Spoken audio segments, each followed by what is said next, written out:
4 in the Big 12. And then the stifling Kansas State defense that holds team to below 60. That's top 11 in the country. The team that can dictate the styles will come out tonight. So let's check out our starting 5. First of all, for the visitors. And the Mountaineers for Bob Huggins look like this. Staten, Aaron Harris, Terry Henderson, Devin Williams, and Kevin Noreen. And Staten is the guy that really makes them go. Hey, Dave, I really like this guy. He's averaging 6 rebounds a game at 6'1". He's increased his scoring by 10. But what he really does well is he manages the game. He facilitates for his team, averaging 6.1 assists per game. That's top 18th in the country. He's got to be that guy today to get his team going to win on one of the most impressive atmospheres in the country. Now the Wildcats, they come in with a 3-1 record in the Big 12, coming off a victory against Oklahoma. Here's their starting 5, featuring the senior Will Spradley, the senior Shane Southwell, the junior Thomas Gibson, then a couple of freshmen, and Marcus Foster and Wesley Owundu. And how about Foster? What a special player he has become. The most underrated freshman in the country. In his first game in Big 12 play, he had 18.7 rebounds on the road at Oklahoma in a win. He had 17 points. You don't expect that from a freshman this early in Big 12 play. So it's Kansas State in their home white jerseys against West Virginia in their road blue. Dave, you notice Shane Southwell bringing the ball up. They're going to use him a lot as a point forward to get that interior pass to Gibson. Not too many bigs in the Big 12 that can do that. Spradling had to climb the ladder to save that pass. Owundu trapped in the corner, gets it back out to Gibson. K-State patient on offense. Keep an eye on the backdoor cuts by Kansas State. West Virginia loves to overplay, leaving that back door open. Now Foster, after a pump fake, nails a 3 anyway. He's got to be the most underrated freshman in the year of the freshman. So focused, so poised to step up and just knock down that 3. I really like what I see in Foster. Yeah, that's saying a mouthful there. One of the most underrated freshmen in the country in Foster. And he starts off, picks up where K-State left off against Oklahoma when they hit 11 threes in that game. And at one point they hit 5 consecutive threes. And if K-State can knock down the 3 ball, they're going to be really tough to defend.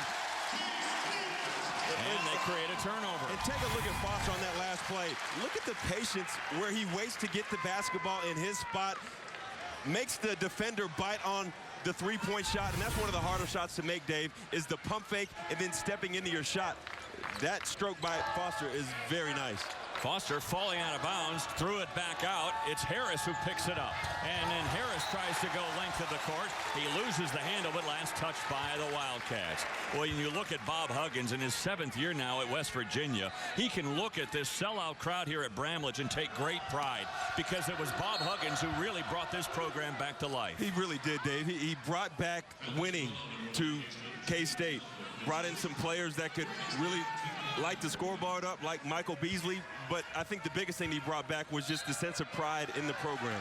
When I talked to him about that, he said, well, yeah, but he said, really, Coach Martin did more than I did. I got the ball rolling, but it was then Frank Martin and now Bruce Weber that has carried that torch. And that just really speaks volumes of the character of Coach Huggins, giving the praise to Frank Martin. And really, he was the one that helped facilitate that, bringing him in. And Martin is part of that coaching tree of Coach Huggins. Here's Devin Williams, good-looking freshman himself, but trapped. Has to get it out to Henderson for a 3.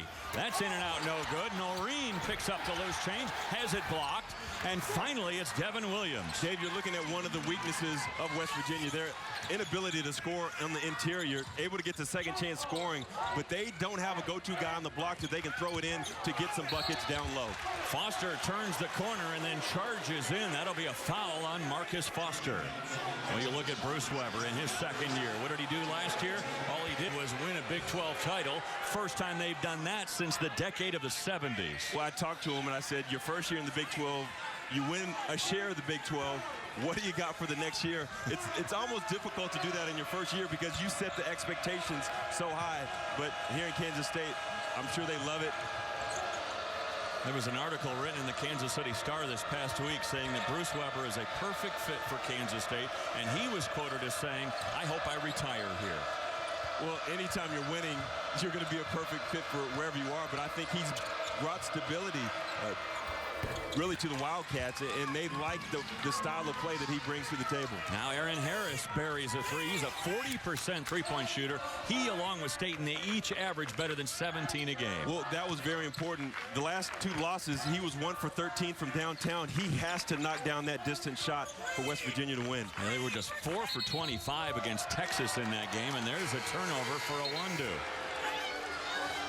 Dave, you're looking at that last turnover by a Wundu. One of the principles of motion offense is you got to keep the ball moving. You don't want to have those isolation plays where you try to play that hero ball. But again, that's that learning curve. And as a freshman, he hadn't yet learned how to play in motion yet. It's going to come. You mentioned the motion. I think it's one of those difficult things to pick up as a new player in the system. Oh, yes. And maybe it's the reason that in each of the first 2 years under Coach Weber, they've started slowly.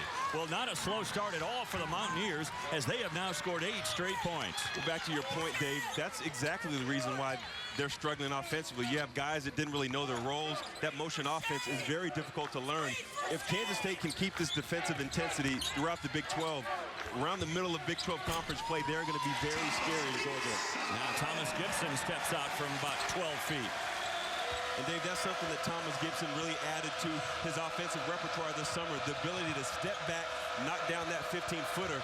Last year, he was really a back-to-the-basket player, but that's really added to his offensive game. For the first time since he got back into the lineup against Oklahoma, Gibson was a non-factor. He scored only 4 points, had only 6 rebounds, was in foul trouble much of the game. Now Williams, just inside the three-point line, tapped out to Staten. Henderson. Nice himself in there. Noreen can't pick up the rebound. Instead, it's Southwell. And that's where you see the benefit of Southwell. 6'7", running the fast break. And that was automatic for Spradling in his first few years. He struggled from the outside this year. But how about the start for the Mountaineers, leading 8-5. We're back after this from our friends at Phillips 66. There's just too much to like about him, Dave. A lot to like about this kid, too. And Aaron Harris, a sophomore out of Indianapolis. And he and Staten, one of the best guard combos in this conference. Yeah, between Staten, Harris, and Henderson, I think they have one of the best backcourts really in the Big 12. And the fact that Harris started this game 2 for distance is perfect for K-State. Gibson trying to muscle in on Noreen. Throws up a wild hook that goes, and a foul on Noreen. When you look at Thomas Gibson on this last play, and you can't let him get rhythm like this. He's too big, he's too strong to bump you, get down into his sweet spot in Noreen with his arms extended. You got to keep Gibson out of that lane, because if he gets that low, he's going to score every time. What's happened to Gibson this year? I mean, he has accelerated his career by leaps and bounds this season. Look at his body, Dave. He's leaner. He's always been mean, but he's just taking on that leadership role if you talk to Coach Weber, and he's just become more efficient as a scorer. Staten creates the contact, the foul called here on Javon Thomas. And really, that's what Staten does so well. He can shoot the three, but what he loves to do is get inside the paint to score. He's got that great blow-by ability. One of the quicker first steps in the Big 12. That's going to be a key for K-State, keeping him out of the lane. Let's talk about a guy filling up a stat sheet in Staten, averaging better than 17 points a game. He has over 100 assists this year. He averages almost 6 rebounds per game. That's the big one, Dave.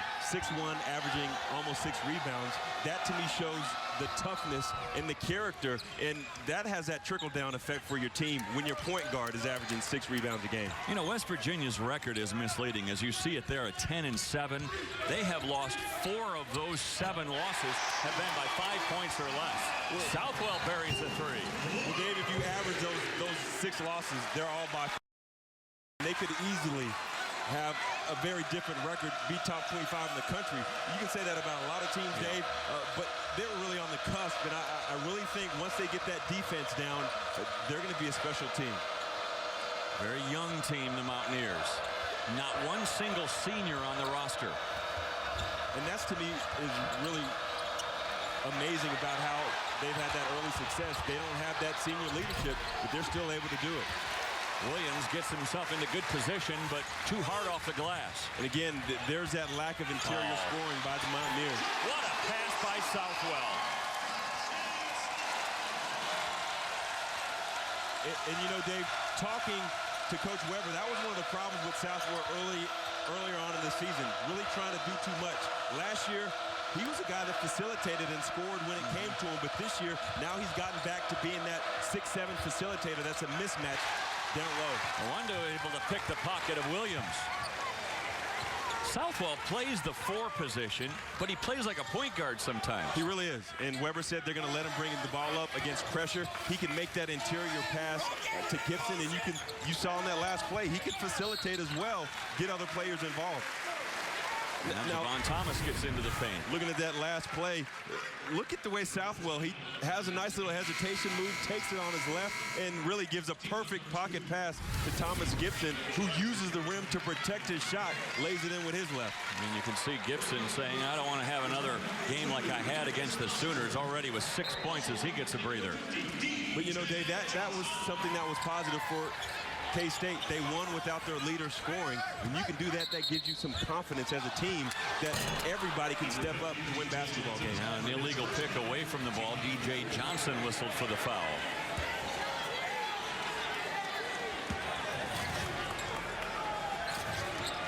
Don't forget, coming up from Austin, Texas, second half of our doubleheader today on the Big 12 Network as the Cyclones of Iowa State take on the Longhorns.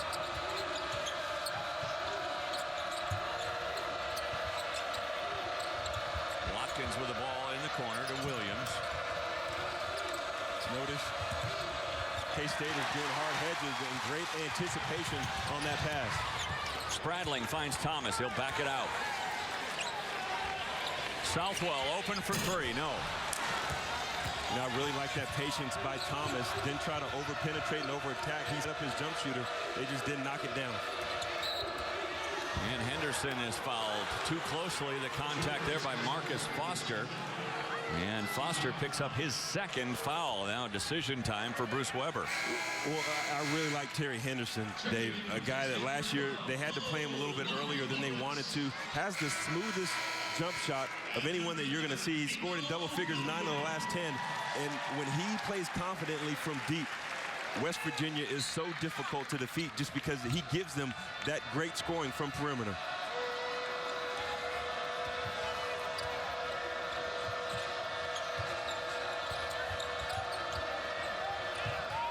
Notice West Virginia basically playing 5 out, 0 in, keeping that interior open, allowing them to penetrate. Staten does penetrate, has his shot blocked. Now Williams wide open. And that was Staten with the offensive rebound, kicking it out to Williams. I mean, he just does so much for this basketball team. It's like West Virginia's in a zone right now. Who's the go-to guy offensively now with this lineup for K-State? Well, that's the benefit of motion. Even in zone, you run those same motion principles, and any player can step up because it allows everybody to get the basketball in scoring positions. Now Spradling from the corner. There's a 3. Spradling shooting just 31% from three-point range this year. Maybe that's one that'll get him going. Well, he's a senior leader for this basketball team, a guy that's had more starts than almost anyone in K-State history. He's the guy that really is a calming influence for the Wildcats.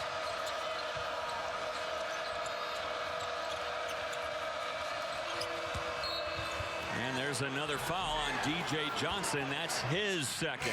The Wildcats with a 4-point advantage thanks in part to Will Spradling, their senior guard, who buries yet another 3. He has started 83 games in his K-State career. Bramlage Coliseum. You see Gibson's going to come back in with 2 fouls now on DJ Johnson, and Gibson the leading scorer for the Wildcats with 6 points already. Well, he's been able to establish that block as his own.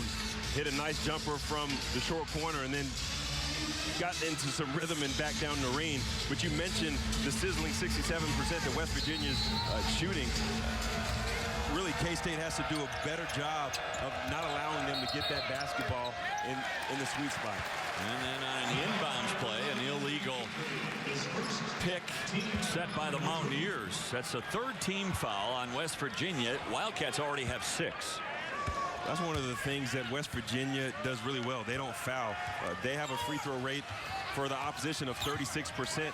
That's top 2 in the Big 12, so they keep you off the charity stripe. Nigel Johnson, another good-looking freshman for the Wildcats, getting less playing time now with the eligibility of Javon Thomas. Nino Williams, one of the best 6 guys in the conference. This is kicked out of bounds, and they'll reset the shot clock to 15. Well, Nino Williams really struggled earlier on in the career, because you look at what departed K-State with Magruder, and all these players on K-State's team was really trying to reinvent themselves instead of just staying in their lane. Now he's getting back to that energy guy that K-State needs. Williams came in and swatted the ball. I think he got a little piece of Harris as well, as Henderson tries a three-pointer. That's no good. Here comes Lawrence. He finds Spranlig in transition. A 3 that's just a little bit short for Will Spradling. He's now 1 of 3. You saw 2 defensive lapses by West Virginia and K-State, leaving the trail three-point shooter open. One of these teams is going to have to take advantage of that. Staten can't get it to go. Lawrence with those long arms reaches out and grabs the rebound. You know, that's the difference between West Virginia this year and last year. Last year, they would settle in the half court, try to get a good look. But this year, Huggins doesn't mind them taking that quick look if they have it. Lawrence might have gotten away with a travel.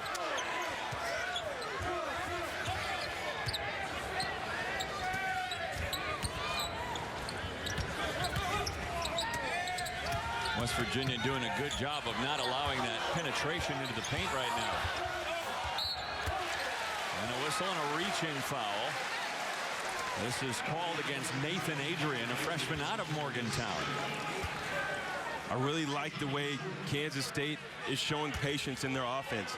They're not taking the easy shot, the first shot. They're making West Virginia shift from side to side defensively, and then they're attacking the bigs, getting the best look that they can on each possession. How about Nino Williams the other day? Hit 4 big free throws coming down the stretch as the Wildcats closed the game with Oklahoma on a 16-4 run.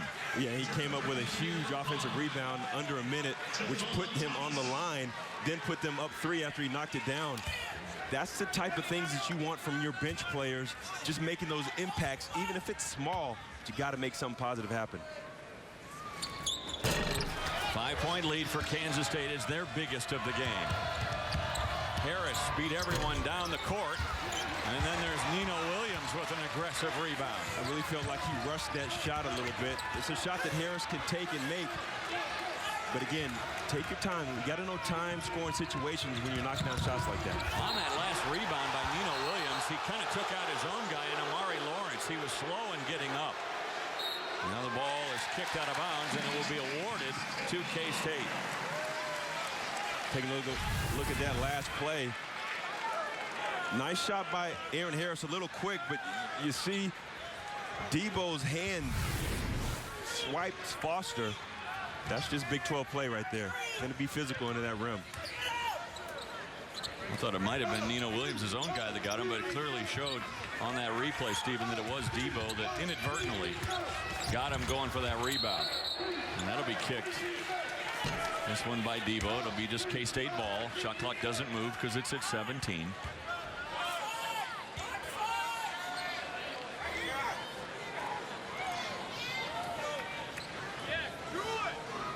Again, you saw Kansas State during practice yesterday work on the back door, trying to take advantage of the overplay of West Virginia.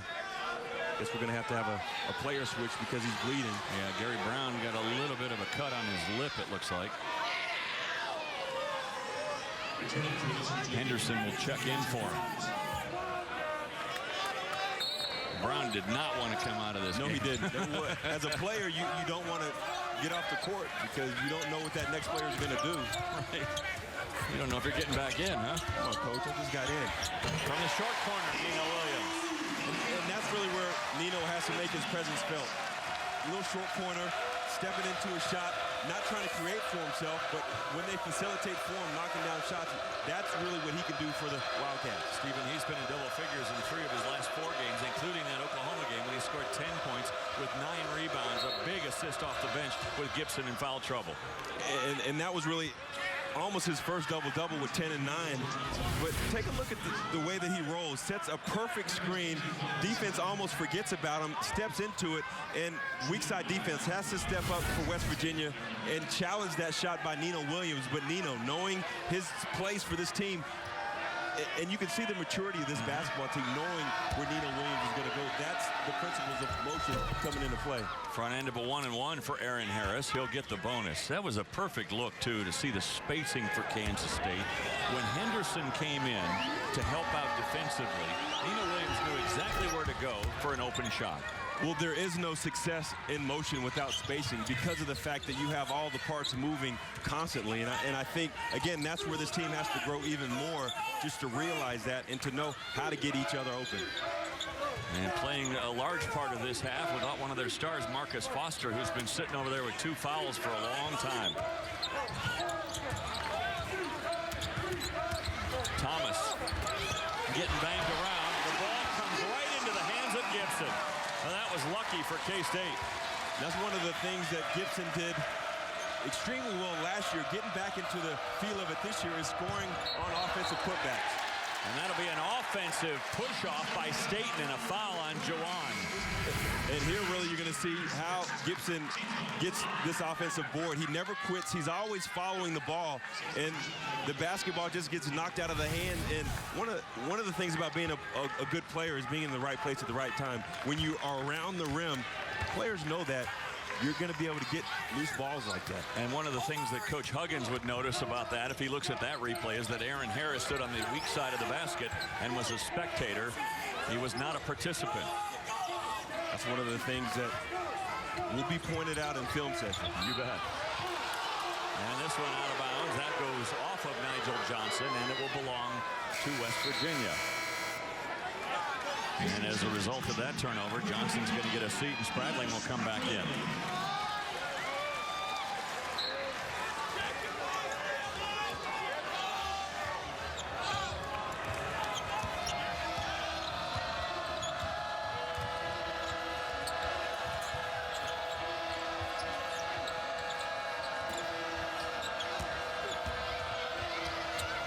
There's a wild shot by Brandon Watkins. And the ball goes out of bounds. Will belong to the Wildcats when we come back. K-State with their biggest lead of the game at 7. And we're back after this from our friends at Phillips 66. Report at halftime, and Baylor and Oklahoma both coming off of losses earlier this week. And it'll be interesting. Cameron Clark had a horrible game against K-State earlier this week here, and trying to rebound. Now West Virginia, they've gone ice cold. They haven't had a field goal in almost 5 minutes in this game, and they've been outscored 8-2 over that stretch. Well, Dave, that's what Kansas State does. Their scoring defense is under 60 points per game. That's top 11 in the country, #1 in the Big 12. Their ability really to go on those defensive runs were one and done for the opposing offense really is something that stifles teams and doesn't allow them to get any rhythm. Thomas pulls up a 3-pointer, in and out, no good. Look at that rebound by Owundu, and then he's fouled.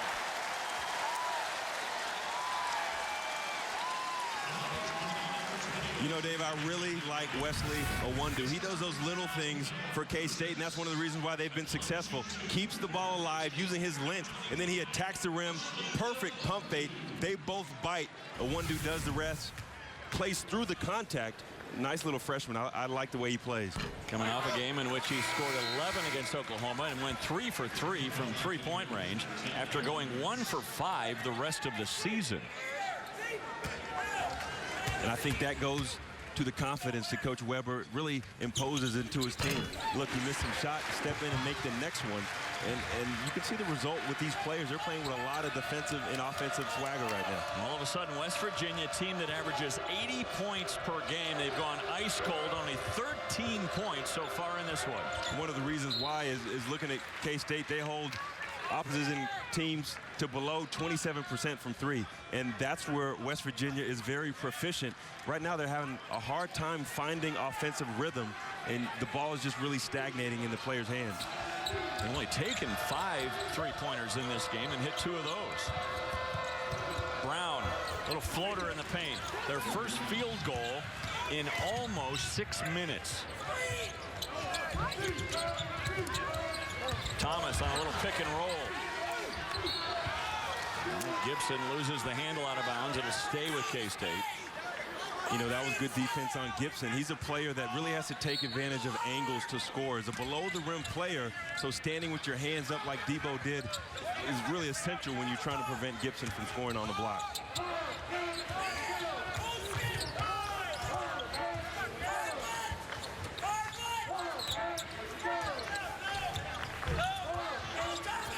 High pick set by Gibson. Gibson is wide open on the block.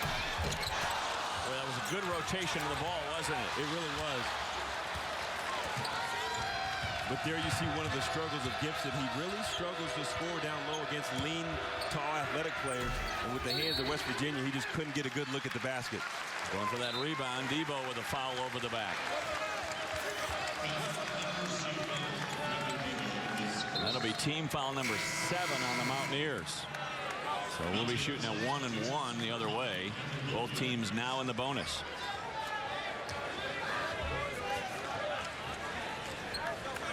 I want you to play basket pong at Phillips 66. A chance to win prizes instantly and shoot for $66,000. Phillips 66, proud to be here. So it'll be Southwell at the line, a 65% free throw shooter. Actually, they may be coming to the monitor to make sure they have the right shooter at the free throw line. You know, that's one of the things that K-State does it really well is they have a great free throw rate. Just look at that last play to see who the foul was on, and I can't tell who. The foul was really on Southwell. He pushed a one-do. Look at this. Watch this.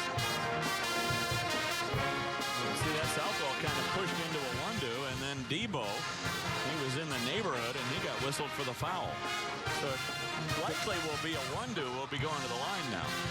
The first time, Dave, in the history of basketball where a player was actually right when he said I didn't foul. Now, when you saw it from that angle, you saw Debo kind of push Southwell, who then, it was like a domino effect, who then pushed into a one-do.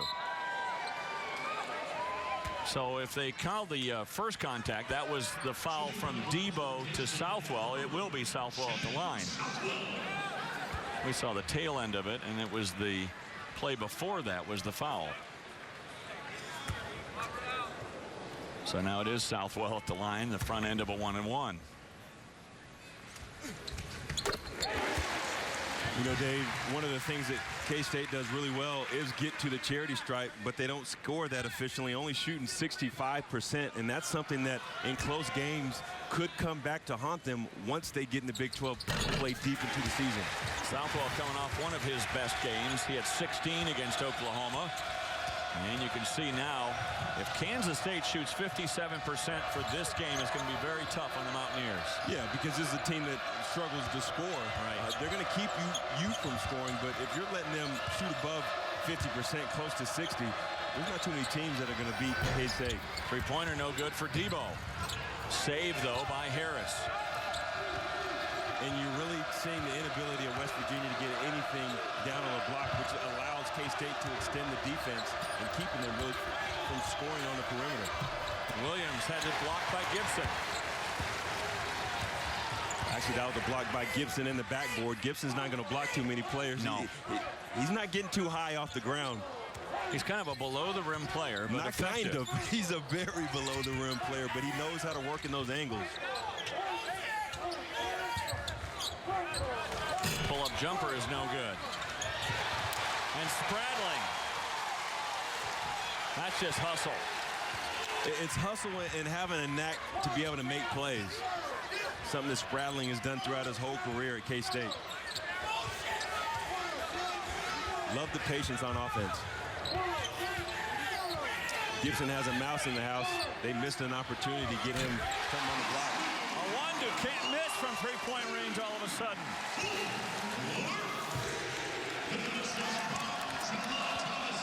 You know, one-do is one of those hybrid type of bigs, can really play the 2-3 or 4, growing in confidence. He hadn't really grown into his body, but he's going to have a promising career for K-State. That was partially deflected. Southwell. Timeout.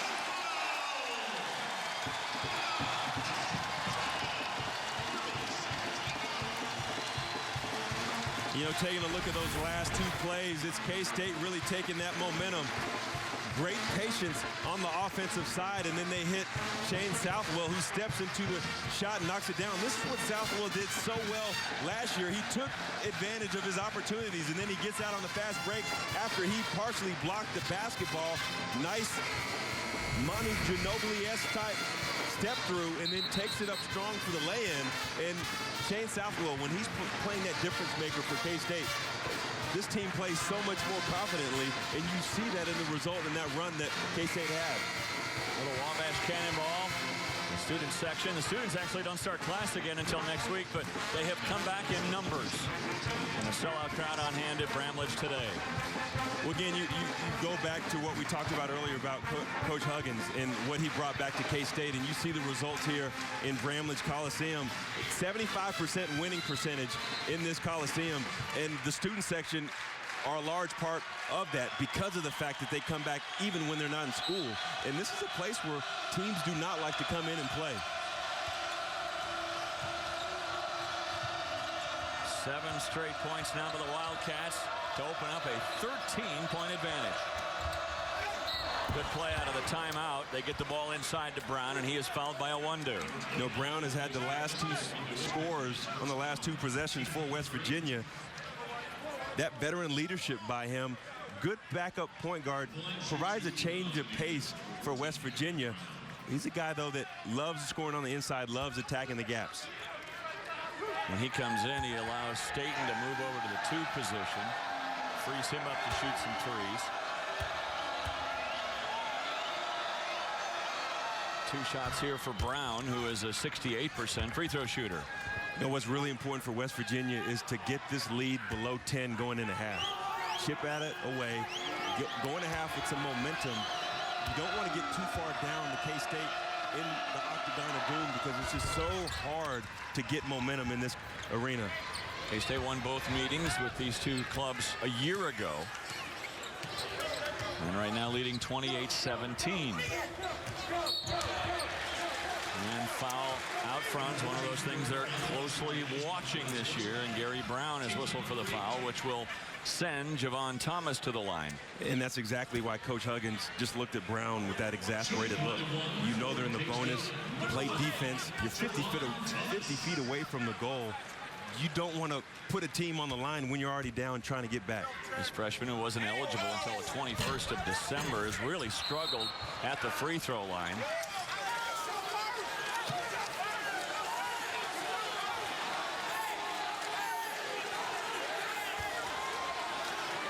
Looks like they're going to say that Devin Williams got into the paint early, and they're going to allow Javon Thomas to get another free throw. Well, yeah, both players stepped in earlier, but well, they were all in the lane, and they were all pointing fingers at each other. But Devin Williams did get in there first, but you can't do that. Well, this time he got in there just right, and again, a miss for Javon Thomas, who is now just 5 of 13 this year from the line. Wow. And just like that, Jawan Staten comes down and makes him pay. Well, that's that poise that Staten had.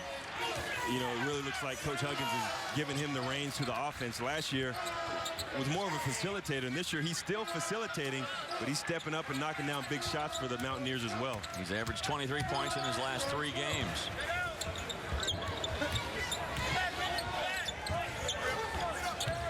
Mountaineers doing a good job of switching and getting back on their man, really preventing Kansas State from attacking the gap.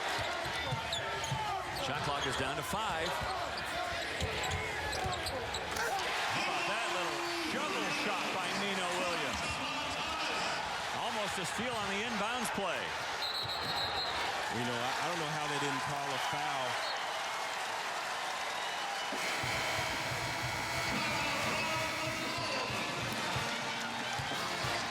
West Virginia down by 11, trying to mount a comeback. Kansas State doing its job, trying to score.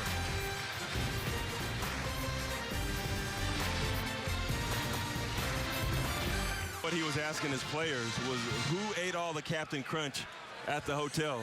You know I have to have that at my pregame meal.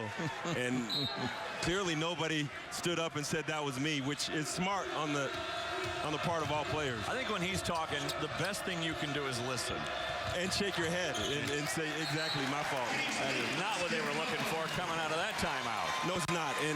And I really think this is the time for Staten that he has to take over. You know, he's the leader of this basketball team.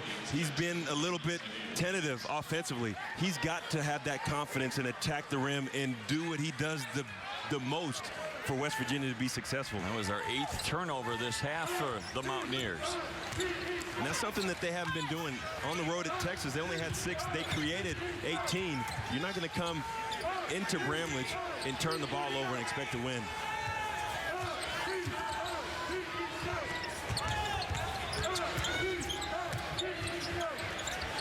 Southwell, 3. One of the things West Virginia did out of that timeout, they're trying to trap now to speed this game up a little bit. K-State played it perfectly, waited for the defense to develop, and then hit it over to Southwell. And you're going to take a look at that last play. Watch the way that Kansas State moved the ball to get it to their shooters. You see them penetrating the gaps. Great scoring pass. You can see Owundu got that hockey assist, hitting it to Southwell, who was wide open on the baseline. That's why he's smiling. Southwell's having himself quite a game, already in double figures with 10. And how about this, Stephen? 11 assists on 12 made field goals for the Wildcats. Well, that's really what they do. Throughout the year, they've assisted on 63% of all plays. That's top 10 in the country, number 1 in the Big 12. So they get scoring opportunities from their offense. Not a lot of ISO when you play against the Wildcats. And again, the goal for the Mountaineers is to try to get closer to Southwell's Wildcats, at least get it to inside double figures before the half. 2 free throws here by Juwan Staten, makes it a 12-point game. West Virginia extending the defense, a little diamond half-court press, trying to speed up K-State. But really what they're trying to do is shorten that shot clock. So now what do you do if you're K-State? Just be patient with the basketball. You're going to get an open look because of the fact that they're pressing. That open? Exactly, that open. That's the leadership by Southwell. You see him playing that point forward role, being patient, waiting for really the lapse in the defense, and then threw it up. Not too many point forwards can do that in college basketball. Taking a look at that last play, watch the poise of Southwell. He just waits, they move the ball around, he dribbles into it, he sees Owundu cutting from the baseline, throws it up perfectly, and Dave, I don't really know if you can run or execute that play any better than they just did. It helps to have a point forward and a guy like Shane Southwell, though, doesn't it? Yeah, not too many players in the Big 12 have that skill set, able to knock down threes, facilitate plays, and also be that defensive catalyst. Southwell can really do everything for the Wildcats. Now this free throw by Gary Brown. You know, Dave, really what the hardest thing for Southwell was coming into this season without players like Magruder and trying to figure out who you are. And I think he finally realized he's that same player he was last year. Doesn't need to step out and try to score 20 a game. Let the game come to him. That's when he's most effective. 2 big misses by Brown. Thomas. They say he gives Kansas State as much speed as they've had at the point since Denny Clemente, and that's saying a mouthful. It really is. Denny Clemente was one of the fastest guards with the basketball in his hands. But you're right. He's that first our perfect change of pace guard for K-State. Really comes in and is that catalyst and that momentum mover for the Wildcats. Brown comes in on a 2-on-1 break, and there's a lot of contact inside. That will send Aaron Harris to the line. And Dave, that's really what West Virginia has not been able to do. K-State throughout this first half has been great in defensive transition, not allowing West Virginia to get out on the fast break and get easy scoring opportunities. And again, the Mountaineers come in, one of the top offenses in the conference, averaging almost 80 points a game, and they're going to be held to under 30 in this half. Well, that's what K-State does. Repeatedly this year, they've gone against high-scoring offenses, and they have held them below their scoring average. They did it to Oklahoma, who was the highest-scoring team in the Big 12, held them to 18 below their scoring average, did the same thing to Oklahoma State. So this is a team that plays that collective defense, does not let you do what you want on offense.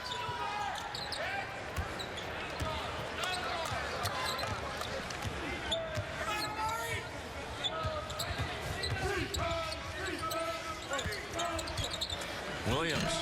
Ooh, Southwell. Wow.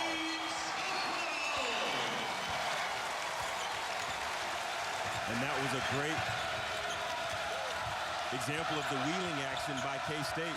Nina Williams just curled around and put up a nice shot, and then Southwell, no one put a body on him, and he's a guy that is always going to follow the shooter. West Virginia not executing on the defense right now. Under a minute to go, first half. Thomas with a left hand, no. Kicked all the way out to Staten. Look at him fly down the court. And a reach-in foul on Spradling. And let's take a look at that play by Southwell. A nice wheel around the motion. Nina Williams gets it in great scoring position, but weak side. Henderson did not come over, put a body on Southwell. Look at Henderson. He's just standing under the goal. You got to go and put a body on someone, particularly the bigs. If not, you're going to be watching a dunk, just like you did by Shane Southwell, coming in unmolested for the tip dunk. Staten now 4 of 5 from the line.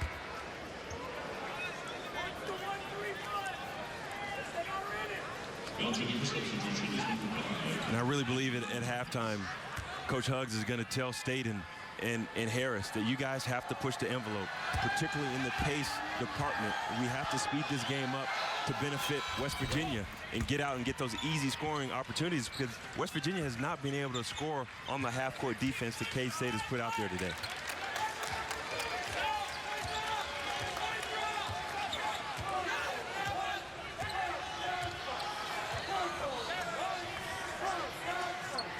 Kansas State looks like they're going to hold the ball for as long as they can. They can't run out the first half. Bruce Weber will take a timeout with 18 on the shot clock, 24 almost on the game clock.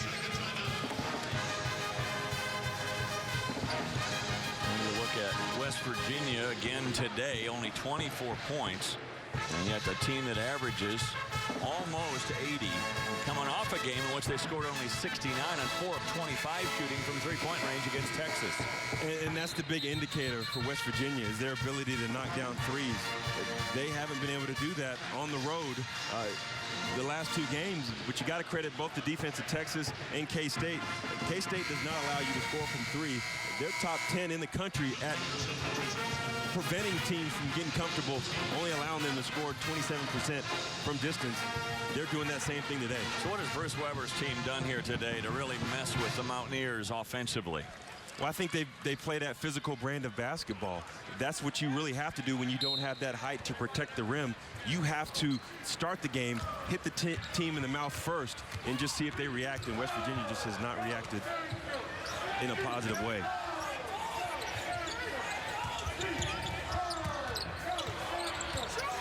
Shot clock. Thomas puts up a 3. That won't go. Yeah, that was a bad offensive possession by Kansas State. Did not get the look. I know that Coach Weber drew up in that timeout. Staten throws up a three-quarter shot that doesn't go at the buzzer, but Shane Southwell with 12 points in the first half to lead the Wildcats into the locker room with a big lead. It's Kansas State 37, West Virginia 24. As we get you to Doug Bell and Brendan Manzer in Studio 66. Guys? Hey, Dave, thank you very much. Kansas State looks very solid. Doug Bell and Manzer, arguably maybe their best half of basketball on both sides of the season. Yeah, I agree with that. You know, they were terrific defensively. We know they do that every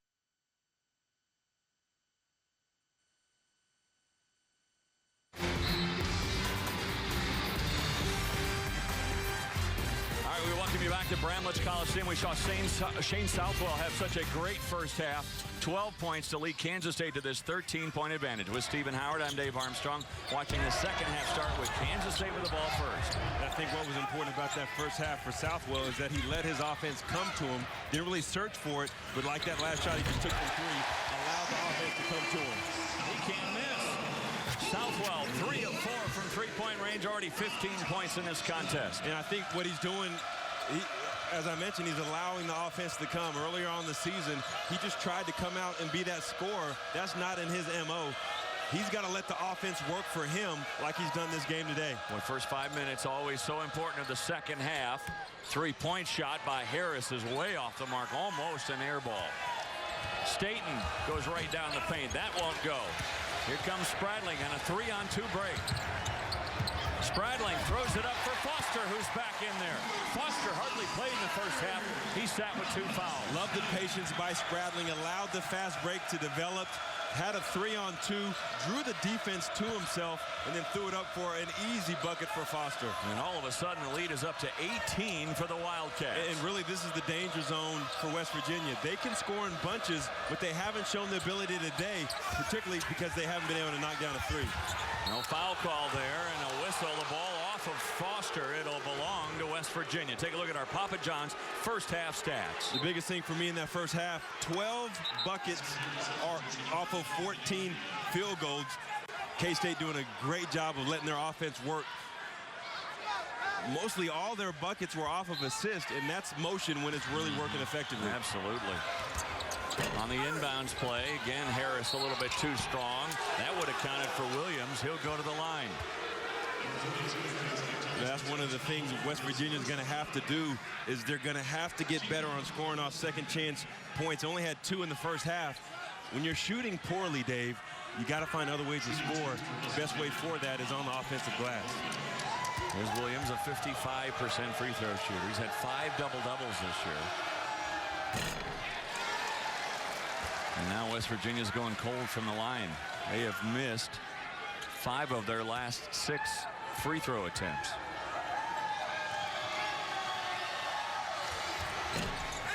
That one rattles home. I really do think West Virginia needs to ratchet up their physicality in this second half. K-State was the much more physical team in that first half, and the Mountaineers were playing on their heels the entire first half.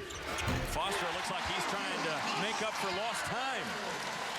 Well, he's just so poised as a freshman, and you can just see the focus in his eyes, wanting to step up and be that guy for K-State. 5 points in this half alone. Three-pointer rattles home for Aaron Harris, a much-needed 3 for the Mountaineers. And now he's 3 for 5 from downtown. Aaron Harris has to knock down those threes because they need space in order to attack the gaps, and without that, Staten is not as effective. But Harris has to be that guy from distance. But now West Virginia's got to try to figure out a way to stop the Wildcats, who offensively are having quite a day.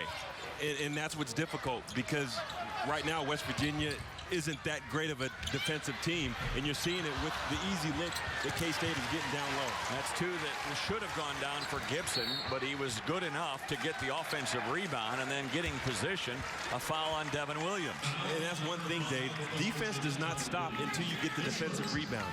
And allowing second chance scoring opportunities just prolongs that defensive stand. In West Virginia, they have not been able to weather that storm.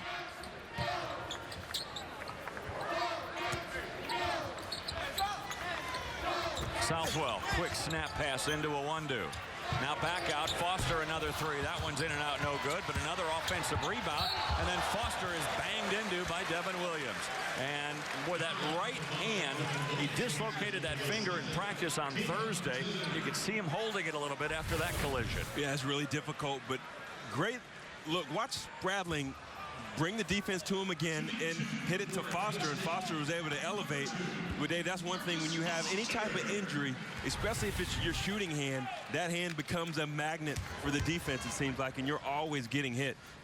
It's going to take a long time for that finger to get healed. Foster, who's a good free throw shooter, misses his first attempt of the day. Foster with 8 points in this contest. One thing we have seen from this young freshman out of Wichita Falls is this is a kid who has shown some toughness. I mean, to have a dislocated finger and come in and score 18 against Oklahoma. Now Staten, he goes coast to coast. And that's really what Staten has to do. He's got one of the quicker bursts of speed of any point guard in the Big 12. He's got to just get the basketball and go in transition. Gibson again.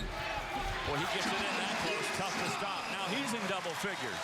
Yeah, you can't let Gibson get that low next to the rim, because he's a guy that can't shoot over the defense. So you have to do your work early against him and keep him out of the lane. Good steal by Spradling. He anticipates those passes so well. Harris, that's an offensive foul.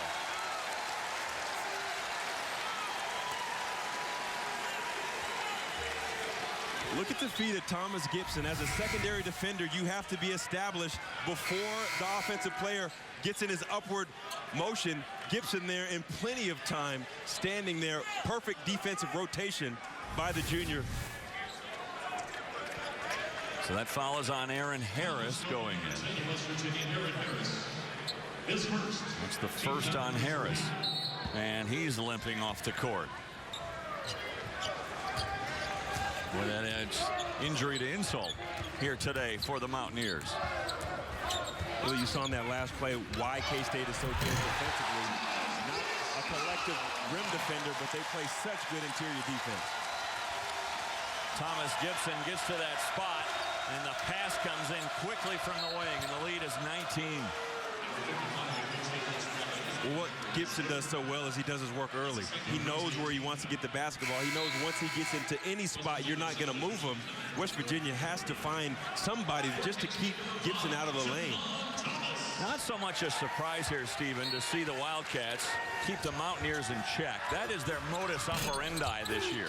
But to see them play this well offensively, my goodness, 49 points in this contest, and they're shooting 61% from the field. Well, you're just seeing great carryover from that victory over Oklahoma. And what they've been able to do is match their offensive intensity to that defensive intensity. Staten. Noreen can't get it to go. Tries again. The ball goes out of bounds to Kansas State. Boy, even when they're at point-blank range, Bob Huggins' team just can't find any rhythm here today in Manhattan. Thomas Gibson and the Wildcats are picking them apart. And we're back after this from our friends at Phillips 66.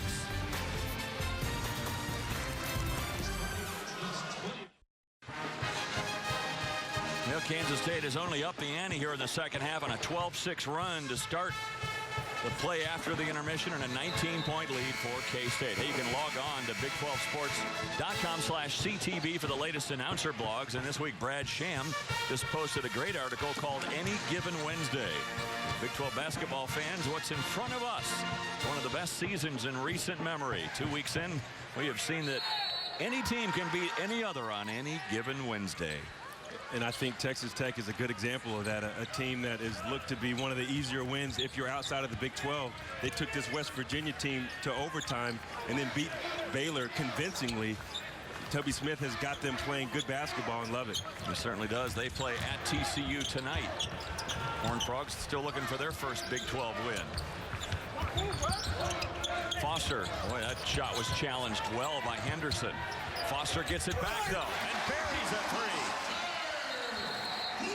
I thought Gary Henderson had a tremendous closeout on Foster, but then when Foster got the return basket, did not close out on him and run him off the line.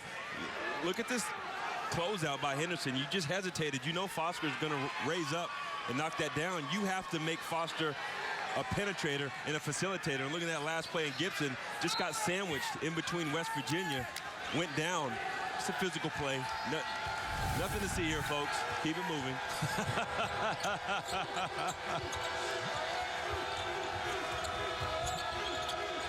Here's Henderson.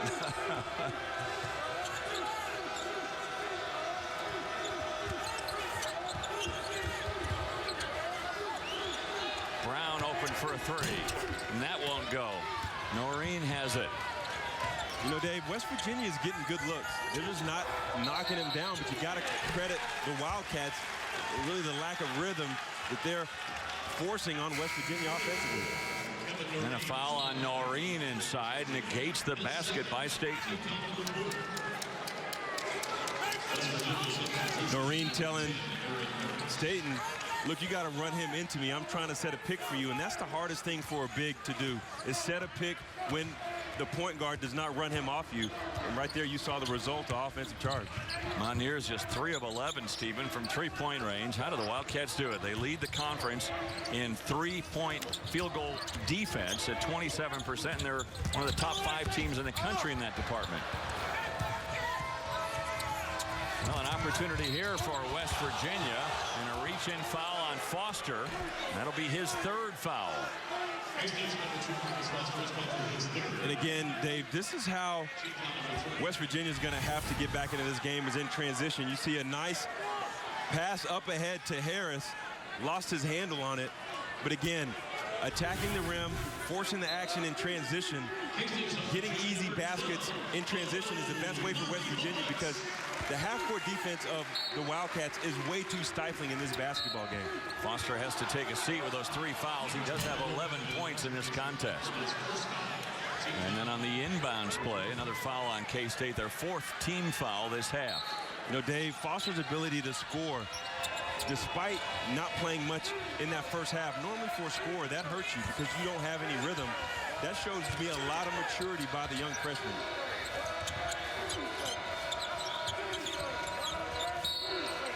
And contact inside. This one is on Awundu.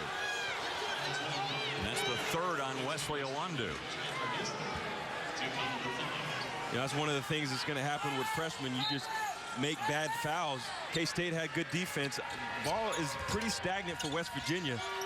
Stay and adhere to your defensive principles. Gibson goes up and rips that rebound out.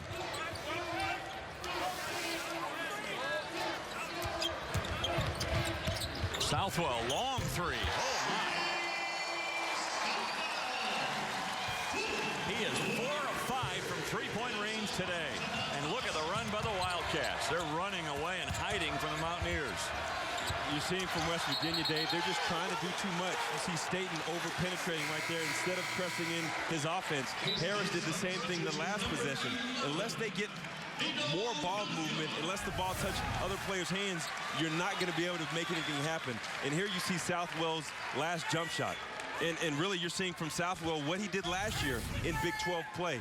Being that guy from Kansas State, that X factor, really making his presence felt on both sides of the court. He is 6 of 7 today from the field, and as I mentioned, 4 of 5 from 3-point range. 18 points already for Shane Southwell. 6 threes. He's only made 18 in the season prior to this game from 3. So he's showing some extreme confidence from beyond the arc. Now Brown. And the threes just won't go at all. That was an open look for Brown, but he couldn't get it to go. And Dave, they're getting a lot of those open looks throughout this game, just not able to knock them down at all. Southwell again. Off the heel, no good. Noreen trying to track it down. Gibson kicks it out of bounds. It'll belong to the Mountaineers. That's just great hustle by K-State. Listen to this crowd. They appreciate that. You have to. I mean, that's the reason why K-State is up right now, because of that hustle going for those 50-50 balls. Yes, they didn't get it, but yeah, great appreciation by very knowledgeable basketball fans.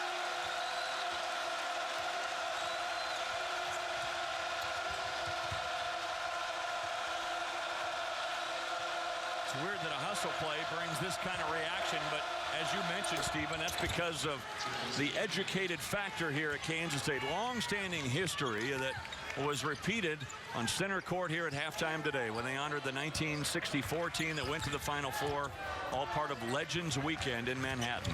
Yeah, you're seeing some rare air with a Final Four team from the 60s. And one of the greatest offensive minds in Tex Winter. Tex Winter, of course, the architect of the triangle offense and longtime coach here at Kansas State, and then a longtime assistant with the LA Lakers. 64 team, the last team from Kansas State to go to the Final Four. And I remember when Bob Huggins and Frank Martin came here 8 years ago. And they were both saying, you know, until we got here, we did not really understand that this place, Manhattan, Kansas, has such a proud history in college basketball, and we want to bring that back. And Huggins and Frank Martin and now Bruce Weber, they have brought back that pride in the Wildcats. They have, and I think really it's a credit to the coaches that have come after Coach Huggins, that they've been able to sustain it, really bringing their own brand of basketball, taking a little bit of what Coach Huggins brought, and then putting their imprint on it.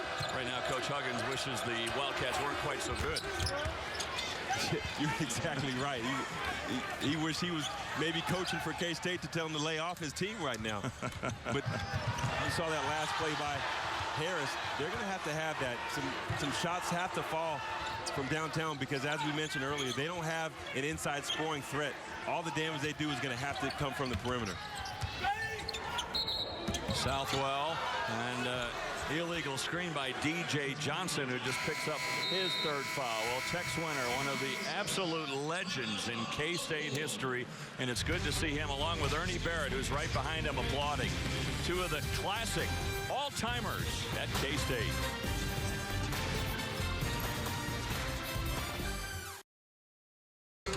All right, thanks a lot, Doug. You see Ernie Barrett there with the purple sport coat on, and of course Tex Winter. And Ernie Barrett was a classic player for Tex from 1948 through 1951. Mr. Wildcat had a statue erected right here at Bramlage Coliseum to honor Ernie Barrett, one of the all-time greats in K-State history. If you notice, there was only 3 years by Barrett's name, and that's because they didn't allow freshmen to play back then, and you had to wait till your sophomore year. And now a lot of guys don't even make their sophomore year. Yeah. One and done rule. Yeah, I don't like it. I'm not saying to go back to freshman ineligible, but I'd like to see kids when they come in play at least 2, if not 3 years in college. Yeah, but it's kind of hard to tell a guy that has the ability to go make money to risk getting hurt and staying in school, but I can see both sides of the argument. My argument is, why not do it like the baseball rule, where if you want to come and play in college basketball and you sign with a Division I school, you have to stay 3 years, like in baseball.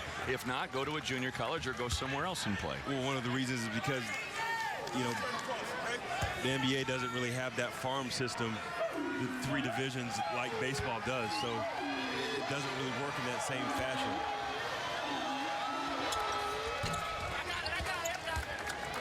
Well, Harris hits a couple of free throws. The lead has been as big as 25 for Kansas State here today. And right now they lead by 21. Kansas State 7 of 10 from the field here in the second half. Meanwhile, West Virginia, they have really cooled off. And in the second half, they are shooting just 25%. And really it's been the proficiency from K-State from deep. 9 for 16 from downtown. If K-State's knocking down threes like that, they're going to be difficult to defeat all year long. Thomas is bumped on the play. Hey, you can play basket pong at Phillips 66 and a chance to win prizes instantly and shoot for $66,000. Phillips 66, proud to be here.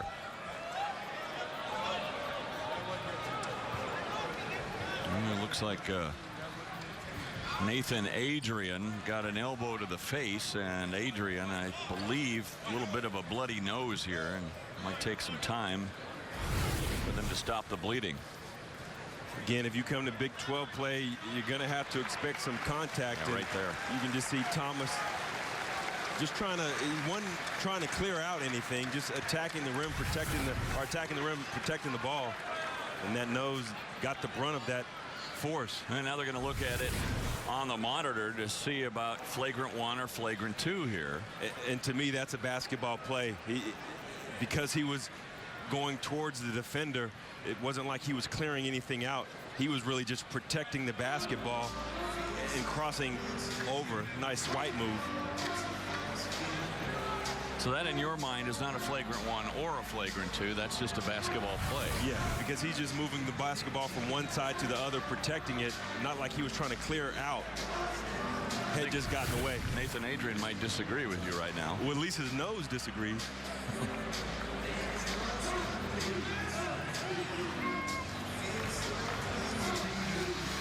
But again, I like the rule by NCAA allowing the officials to go to the monitor, get this basketball play right. Now again, they can't go to the monitor and assess a foul. The only thing they can assess when no foul is called is a flagrant 1 or a flagrant 2. And right now they're discussing it. Tom Eades, Bret Smith, Rodrick, Dixon have all gotten together to say, all right, is this a basketball play? I think they've already in their minds, and this is just my speculation, they've already in their minds ruled out a flagrant 2. So now they're just trying to decide, is this a basketball play or a flagrant 1? Yeah, there was no intent at all. He wasn't trying to clear out space. So yeah, I agree with you, Dave. It's whether or not, hey, this was a basketball play, or are we going to assess him that flagrant 1? Meanwhile, Nathan Adrian sits over on that bench with a banged up nose. They try to stop the bleeding on that nose for this freshman out of Morgantown.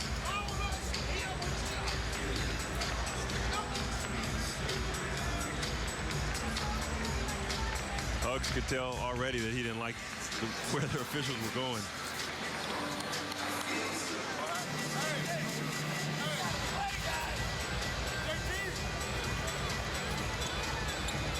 And I really think that was the right call, the no call. Bob Huggins is trying to get a clarification from Tom Eades. It does appear that they are just going to allow this to be a basketball play and not a flagrant one, which would be a technical foul called against Javon Thomas. Meanwhile, the players are ready to inbound the ball while this discussion goes on. And really what Coach Huggins is doing right now, I lost his battle. I'm going to try to work this official a little bit to try to get that next call. It's like that constant tug of war between coaches and officials. So no foul call.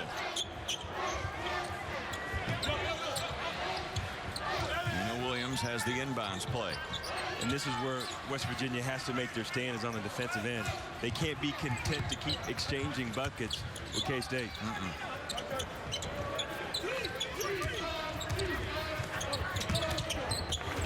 And I know it's early, but if you're Kansas State, you can start working the clock a little bit. I mean, with this big a lead, and I'm not saying let the air out, but make sure you get a great shot on each possession. I don't think you want to slow your offense down, because when you start doing that, it's kind of like prevent defense in football. You do that, they start scoring. You just keep playing the way you have.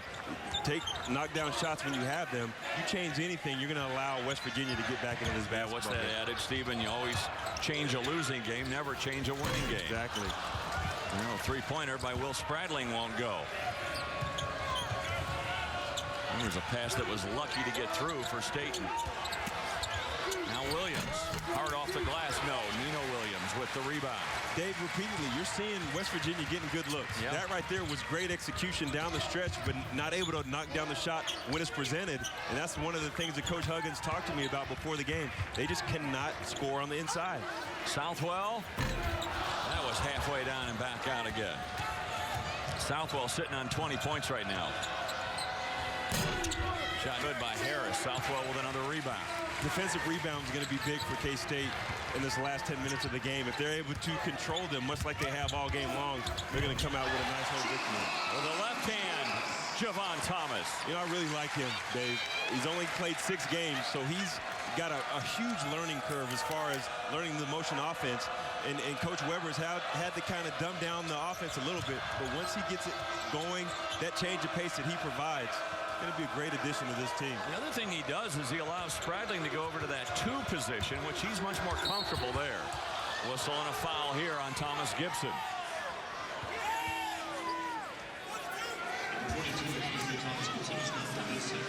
That's 2 on Gibson. Gibson, one of 3 Wildcats who are in double figures. He's got a dozen. I mentioned Southwell with 20, and Marcus Foster, who's really not played much today because of foul trouble. He has 11. And that, I think, really shows the growth of this basketball team, that when their leading scorer is out, they're still able to play effectively. And I think that's the benefit of motion offense. Because of the fact you get so much motion, it allows different players to step up. Shane Southwell showing his ability to do things like he did last year, be that guy when Foster's really not in that full offensive mode. Southwell getting a little instruction from Bruce Weber as he goes to the bench. On that last 3-pointer, he said you didn't go up straight. In and out, no good, but a long rebound comes back to West Virginia. It's one of the things that Noreen does so well. Very high basketball IQ. Might not be the best athlete, but he does those winning things for his basketball team.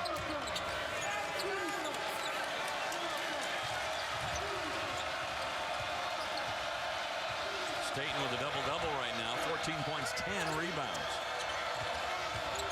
Harris inside the 3-point mark. That won't go. Boy, Harris has had a tough day in shooting the ball. He's just 4 for 11.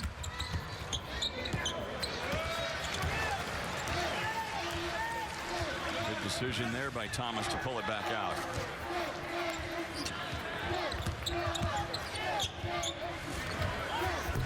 Foster, no. Long rebound, another offensive rebound for the Wildcats. And that's really a horrible sign for West Virginia. Inability to get that defensive rebound, something that K-State has done all day long. Second chance scoring opportunities. Another foul away from the ball by Nino Williams. Henderson checks back in for the Mountaineers. And you can see 9 team fouls now, so West Virginia will be in the double bonus the rest of the way. The one thing West Virginia has been able to do is take the crowd out of it. Because this lead is so big, the crowd doesn't feel the need to do anything. Now Kevin Noreen wasn't set to make the pick. That's 3 on Noreen.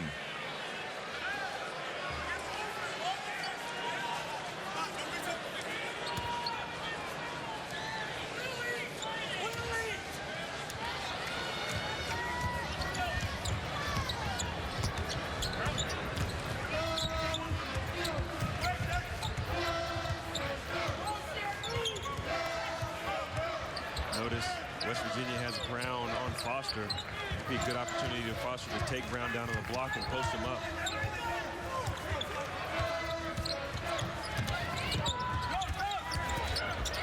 Gibson. He'll go to the line. That'll be the 4th on Noreen, who's waving his arm saying, I didn't move. But they got for the foul. And when we come back, it'll be Gibson at the free throw line. And Kansas State with a 19-point lead. Well, let's take a look at our ally of the game, brought to you by Ally Bank. Your money needs an ally. Shane Southwell doing everything for K-State. 4 for 8 from distance. The facilitator on offense as well. Coming up with nice tip dunks. Really providing offense for this basketball team whenever he can step up. And credit K-State, they're finding him in position to be successful. But Southwell really has done the brunt of the offensive scoring for the Wildcats today, doing everything offensively. 20 points, which is 1 shy of a career high. 5 rebounds, 4 assists, only 1 turnover. Shane Southwell. And now Gibson at the line. Gibson 6 of 8 from the field, and now 1 of 2 from the stripe. And those were perfect. Back to a 21-point advantage for the Wildcats. They trailed by 5 early on. It was 8-3 once upon a time in favor of West Virginia, but since then it's been all Wildcats. The hedge by K-State. Nino Williams stayed with Staten on defense until Thomas was able to get back. That's great help defense. Staten trying to keep loose. Henderson hasn't scored in this game.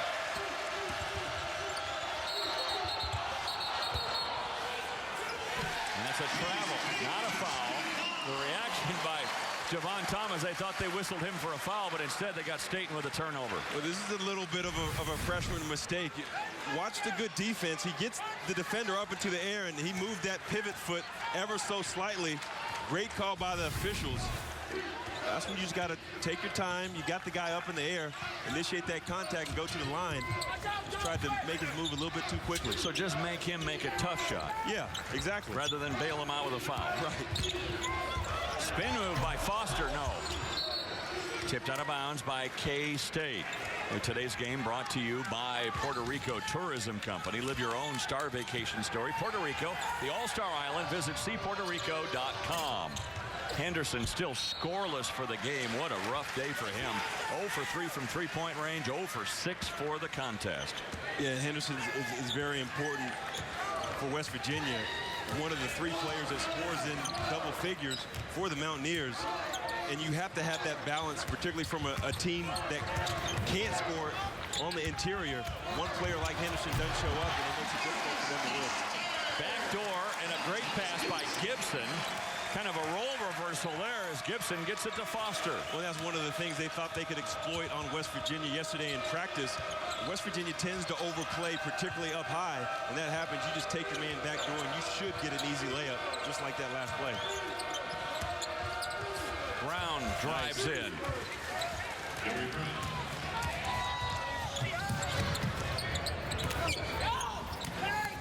You see the pressure that Thomas puts on the defense in transition. You push it up, you don't have to score it, but you force them to get back defensively. Just makes them aware of you at all times. What a dish by Thomas. Foster with 2 more. And again, that's Thomas, what he brings to the table. That burst of speed really was able to beat the defense, allowed Foster to attack. Nice little dunk by Foster. You watch Javon Thomas. He can penetrate, and then he knows where the open guys are. Watch this play by an outstanding-looking upcoming freshman. From one freshman to another, and we're back after this from our friends at Phillips 66.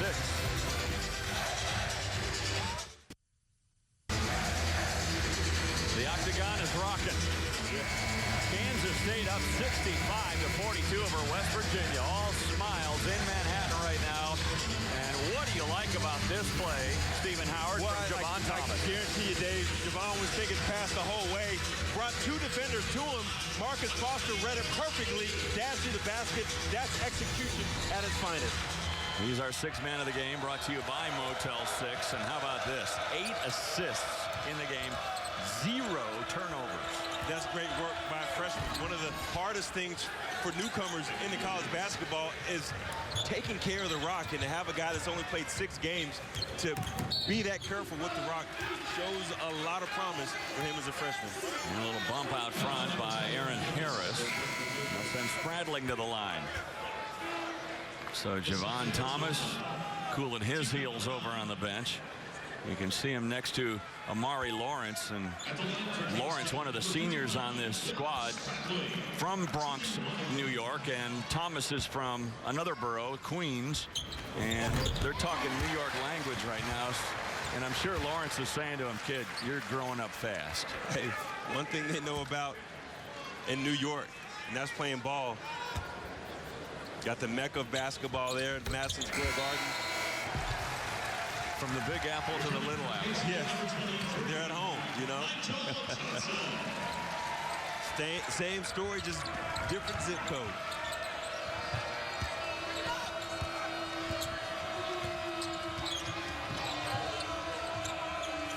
I really think that this is something that can really build upon for K-State.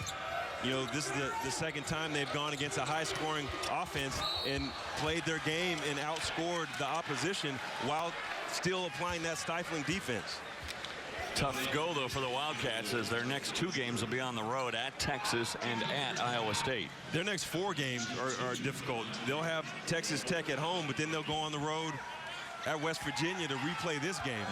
So they've had some home games, but their ability to win on the road like they did against Oklahoma is going to be very important in this race for Big 12. I'll be in Morgantown for that rematch in a couple of weeks. I take it, Thomas checks back in. As a former player, I take it 1 game at a time. Yeah. You know, I'm just focused on this game right here, Dave. I don't really know what I'm doing next game. I, on the other hand, look way ahead. I don't even know what I'm doing tomorrow, Dave. I think I might be watching a little bit of football tomorrow.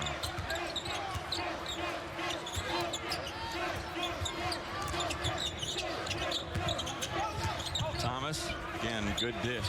And making it look easy for his teammates, although Nino Williams can't hit. Yeah, he was falling backwards a little bit. I think he was anticipating some defense where defense was not existent. Now Staten having a good game. He has 16 points in this contest, along with 10 rebounds as well and 3 assists. I think one of the things, though, that Staten was not able to do was score early. And so this is the scoring that he needed to do in that first 10 minutes of the first half.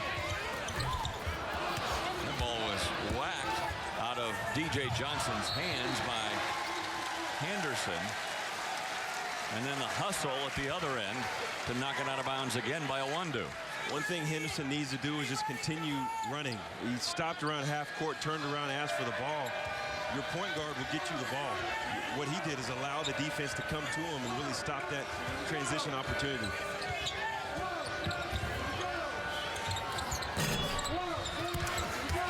Noreen fighting for that rebound. Can't quite find the handle. So we've got a timeout from Manhattan with the Wildcats up 20. When we come back, Doug Bell will update you from the studio. In the Big 12 Network, Dave. All right, thanks a lot, Doug. DeAndre Kane, a key part of the Iowa State success early on, an ankle injury. Good to see him healthy again. And Iowa State taking on Texas next here on the Big 12 Network. Boy, what a barn burner they got going on in Waco right now. Now here's Kevin Noreen at the line for West Virginia. Kansas State just took command of this game about midway through the first half, and they haven't looked back. They really haven't. And you got to credit K-State offensively and defensively, dictating the pace in the first half and sustaining that through halftime and in the second half. Well, Devin Williams, a good job on the offensive glass. Now he'll go to the line. Williams out of Cincinnati, Ohio. And that foul was called on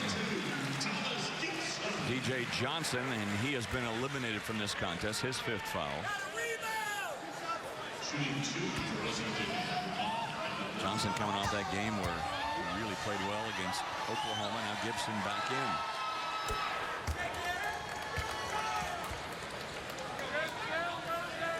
Williams now 8 points in this game to go along with 6 rebounds. He's had 5 double-doubles this year. That's 5th all time for West Virginia already. Showing the ability to do a lot of things for West Virginia, but that was lacking for the most part in this basketball game.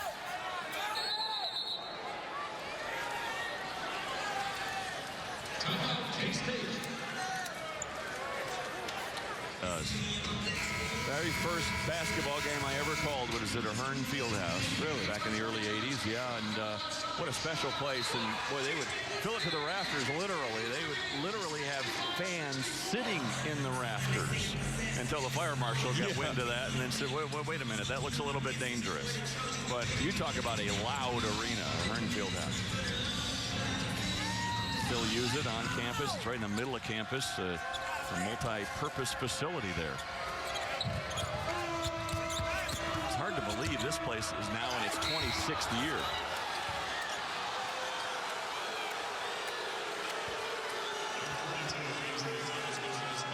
Looking at that last play by Devin Williams, and some great post moves here, and I like really him just attacking the paint and going towards the rim, trying to make something happen. You know, that's what he's going to need to continue to progress in the evolution of his offense is getting that back to the basket game for West Virginia. They're going to have somebody to step up, Dave, in Big 12 play to give them somebody they can go to on the block. We're checking time on the clock right now. So right now you see the clock is not moving. Stuck at 3:54. It took a while for the clock to wind down. Should start right there. And it never started, and then finally started and then stopped again after 2 seconds. So now they have to try to determine, all right, how long do you think that play was? They'll replay this in real time, and then with a stopwatch, they'll try to figure out how long this play was. So it's in real time. Started there. What would you guess? 4 seconds, 5? I don't have a stopwatch with me, but I'm going to guess 4 or 5 seconds. They told me that there was no math involved in this job, so I will recuse myself from an answer. Well, it was at 3:54. We'll see how much time they take. I'm going to say 5 seconds. I am going to say whatever you say. Okay. Right now they have the clock at 3:51, so I was wrong. They only took 3 seconds off. As I said, that you were not right in 5 seconds.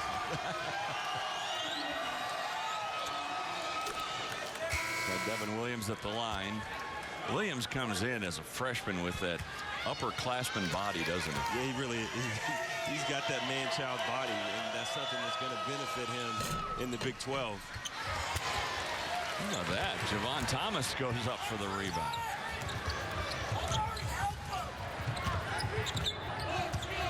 Nigel Johnson getting some ball handlers in there to get around this pressure. Really what West Virginia's trying to do is trap the ball and create turnovers. Nigel Johnson with his first 2 of the day. And Dave, that's what happens when you're patient. When a team's trapping, you move the basketball from side to side. You wait for the defense to shift. It's going to give you wide open jump shots if you're patient with your offense. Kansas State with their most complete performance of the year, I believe. Offensively, defensively, they really stifled the Mountaineers. And it'll be West Virginia going back to the line. And I really do believe you can credit December for the way that K-State is playing now. They went undefeated.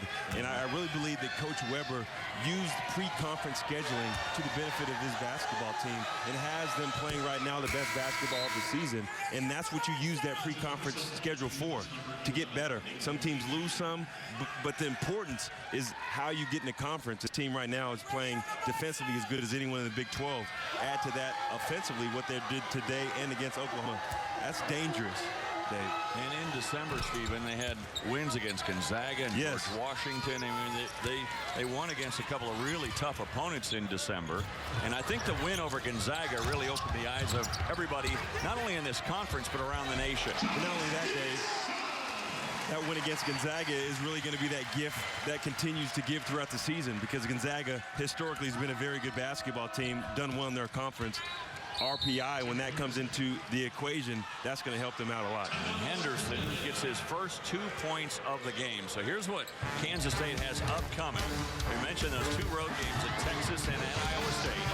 And then a home game on the 28th against Texas Tech, followed by another road game, again, the rematch of this one in Morgantown. You got to remember, Morgantown is a place that is very difficult for teams to go in there and come out with a victory. And I think with the advent of that high-powered offense that West Virginia has shown this year, they're going to be able to do some things, but they're going to have to do it on the defensive end as well.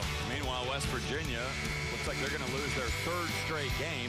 They have a home game with Texas Tech and then a couple of road games in Stillwater and in Waco, followed by that rematch against these Wildcats and then a home game against Oklahoma. But for Bob Huggins' team, they start off the conference with the 2-0 record, and now they're going to drop to 2-3 after this loss here today. You know, that loss at Texas by West Virginia was their first loss in double digits, and I was curious to see how they were going to respond. And you're going to have some leadership by someone, Staten or Harris, to get this team really rectified both offensively and defensively. Thomas throws one up off the glass, and Gibson is there to pick up the loose change. Gibson now with 18 points.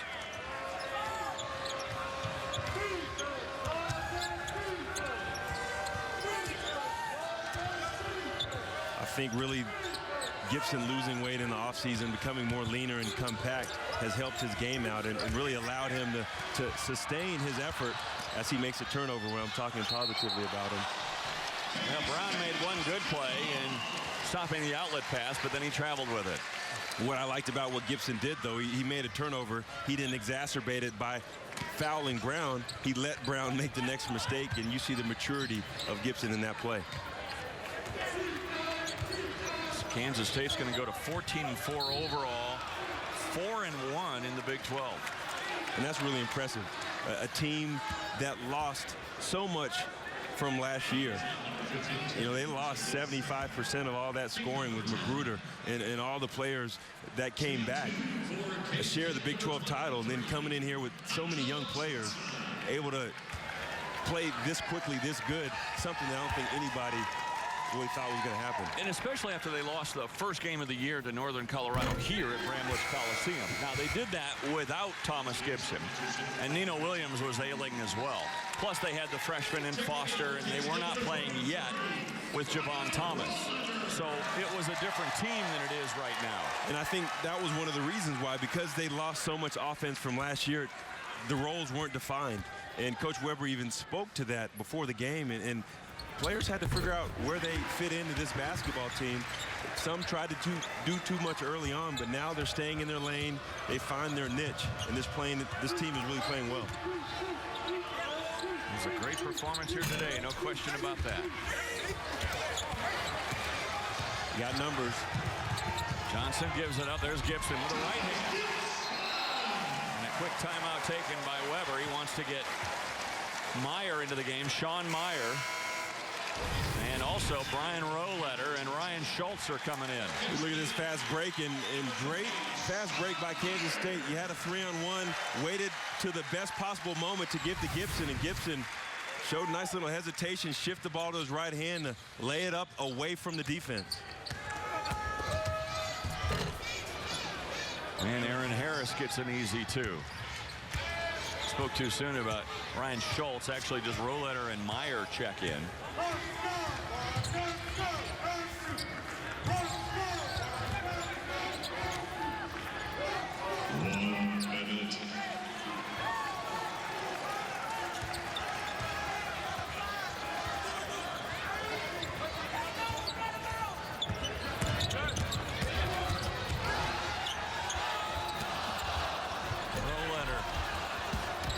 From the wing.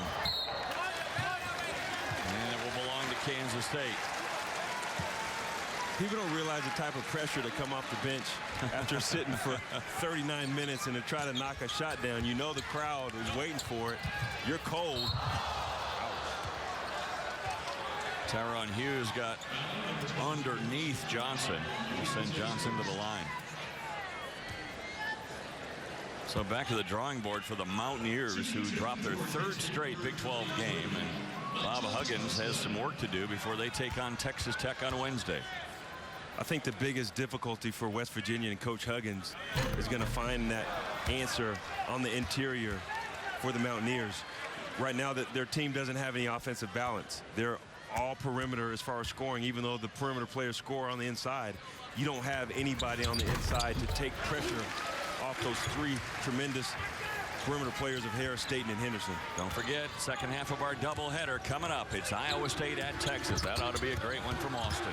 Yeah, much improved Longhorn basketball team this year.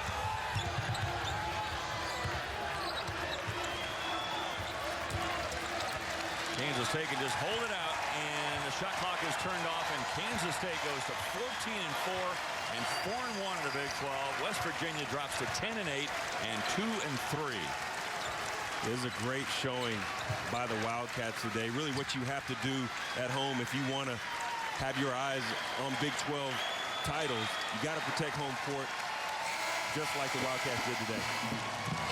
So Bruce Weber's team wins yet again here at home, where they are 10-1 this season. Kansas State wins at 78-56. For Stephen Howard, Dave Armstrong saying so long from Manhattan as we get you to Doug Bell at Studio 66.